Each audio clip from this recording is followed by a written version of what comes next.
We gather today amid a growing feeling in the world of a crisis of leadership. Some people look at what is happening and can feel that there's nothing to be done.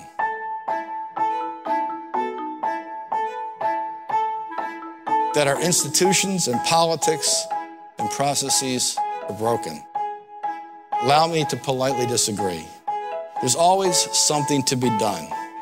It's a well-established truth that every deep crisis contains a major opportunity.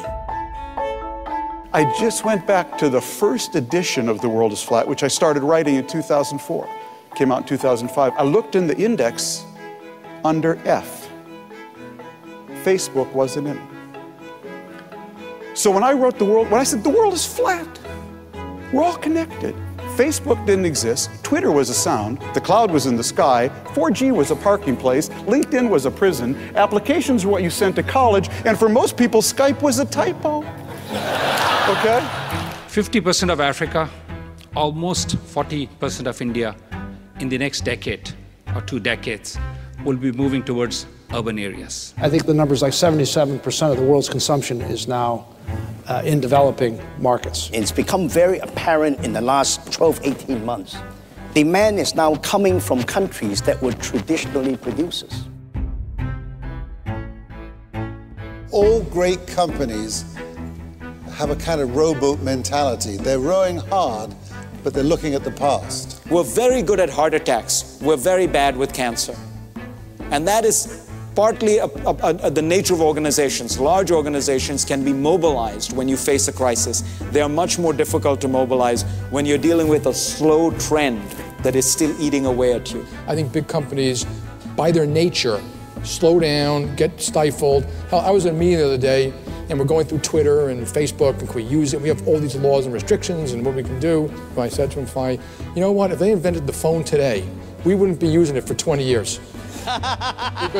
because you guys would be saying, my God, information is going outside the company and people can say whatever they want and you can't control it. The old model of the heroic Superman or Superwoman is increasingly archaic. Great ideas can come from anyone, anywhere in the world, as long as you're smart enough to ask for them. New information technology reduces the cost of communication enough that a lot more people can have enough information to make sensible decisions for themselves instead of just waiting for someone above them in a hierarchy who supposedly knows more than they do to tell them what to do.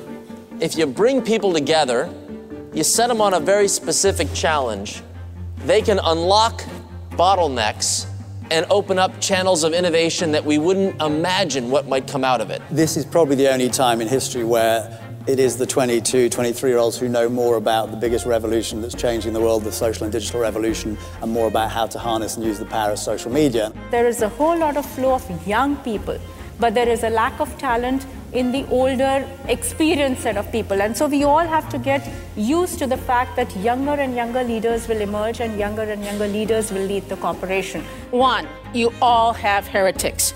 2, they are not your problem. They are not your enemy. 3, they are trying to help you. 4, they are probably the start of your solution. Connectivity is a given. And we all have an interest in working together. Because for all the wonders that technology can do, here's what it can't do.